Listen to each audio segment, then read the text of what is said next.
Hello नमस्ते, मी गंगा. माझ्या चॅनलमध्ये तुमचं खूप मनापासून स्वागत करते. आज आहे 28 सप्टेंबर आणि आज ऋषी पंचमी आहे. तर आता मी आज ऋषीची भाजी बनवली आहे आणि मुळांची भाजी पण बनवली आहे. तर ती थोडीशी तुम्हाला दाखवते अगोदर कशा प्रकारे बनवली आहे ती. तर अगोदर आपण इथे पंचखाद्य बघूया. पंचखाद्यासाठी इथे ज्वारीच्या आणि साळीच्या लाया घेतल्यात. त्याच्यानंतर मूग डाळ भाजून घेतलेली आहे, थोडंसं सुकं खोबरं आहे किसलेला आणि काजूचे तुकडे करून घेतलेले आहेत आणि इथे गुळाचा पाक बनवायला ठेवलेला आहे. हे सगळं आपल्याला मिक्स करून त्याचं पंचखाद्य बनवायचं आहे. तर ते बनवून घेते. लाल बटाट्याची भाजी बनवलेली तर ती खूप उरलेली, तर त्याच्या आता सकाळी बटाटे वडे बनवायला घेतलेत, कारण भाजी बरीच होती, ती एवढी काही खाल्ली जाणार नव्हती. म्हणून मग म्हटलं बटाटे वडे बनवूया. म्हणून छान असे त्याचे बटाटे वडे बनवलेत आणि छान होत आहेत बटाटे वडे. तर ते आता फ्राय करून घेते अगोदर सगळे. बघा किती छान होत आहेत, गोल गोल एकदम जसे बाजारात मिळतात तसे. तर आता हे सगळे बटाटे वडे फ्राय करून घेते अगोदर आणि नंतर मग तुम्हाला तुमच्यासोबत ऋषीच्या भाजीची रेसिपी शेअर करते.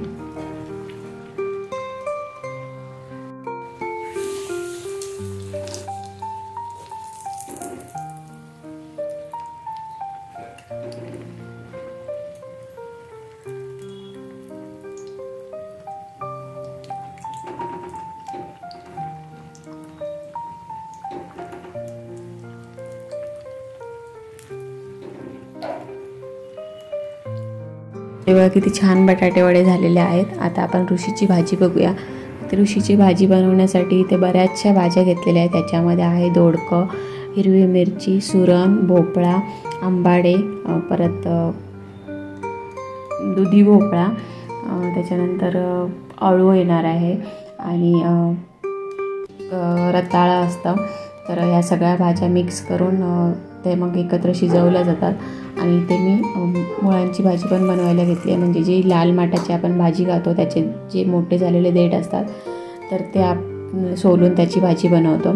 तर ही ऋषीची भाजी मी कुकरमध्ये शिजवून घेतली आहे. 4 ते 5 शिट्ट्या काढल्यात आणि त्याच्यानंतर कुकर थंड झाल्यानंतर एका दुसऱ्या भांड्यामध्ये काढून घेतली आणि अशा प्रकारे स्मॅश करून ती छान अशी भाजी बनवायची. ह्याला फोडणी वगैरे द्यायची नसते, तशी आहे तशीच. तर इथे भाजी तर अशी जाड आहे म्हणून मी थोडंसं गरम पाणी मिक्स करून पातळ करून घेते आणि त्याच्यामध्ये चवीनुसार मीठ घालून घ्यायचं आहे. कोकम वगैरे घालायचे नाहीत, कारण आंबाडे घातलेले आहेत त्याच्यामुळे ती भाजी तर आंबट होतेच आणि छान अशी टेस्टी होते. तर ही भाजी मिक्स करून झालेली आहे आणि ती ऋषीची भाजी आपली तयार झालेली आहे. आणि एका साईडला मी मुळाची भाजी शिजत ठेवलेली आहे. तर त्याच्यामध्ये मी बटाटा, कांदा, टोमॅटो आणि शिजवून घेतलेले वाटाणे असे एकदा शिजवून घेतलेत, वाफ काढून घेतलेली आहे. त्याच्यानंतर जी मुळं होती ती सोलून स्वच्छ धुवून नंतर मग ती वरून घातलेली आहे. आणि त्याच्यामध्ये आता मी मसाले ॲड केले. तिथे गोडा मसाला घातलेला आहे, हळद, मिरची पावडर आणि मीठ घातलेलं आहे. आणि ही ऋषीची भाजी आपली तयार झाली आहे. आणि इथे ही मुळांची भाजी पण शिजते. छान अशी भाजी शिजली आहे. त्याच्यामध्ये थोडंसं मी वाटण घातलं आणि वरून ओलं खोबरं पण घातलेलं आहे आणि नंतर मग शिजल्यानंतर वरून ओली कोथिंबीर घातलेली आहे.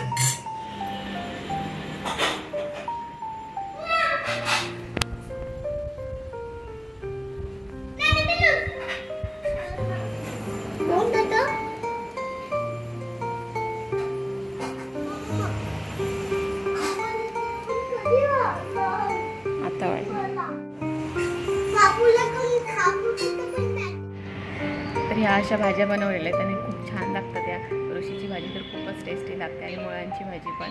तर आता वाजले दुपारचे 3. आमचं जेवण वगैरे झालं आहे सगळं आणि आता मी व्हिडिओची सुरुवात करते. आज पाऊस पण आहे बऱ्यापैकी, पाऊस पडतो आहे भरपूर आणि आज 1.5 दिवसाचे गणपती पण जातील. तर संध्याकाळी खूप आवाज असणार आहे. खूप दमली आहे आणि आता व्हिडिओचा एंड करायचा आहे. तर आता वाजलेत रात्रीचे 11:30 आणि आजचा हा व्हिडिओ मी इथेच एंड करते. हा व्हिडिओ तुम्हाला कसा वाटला ते मला नक्की कमेंट करून सांगा.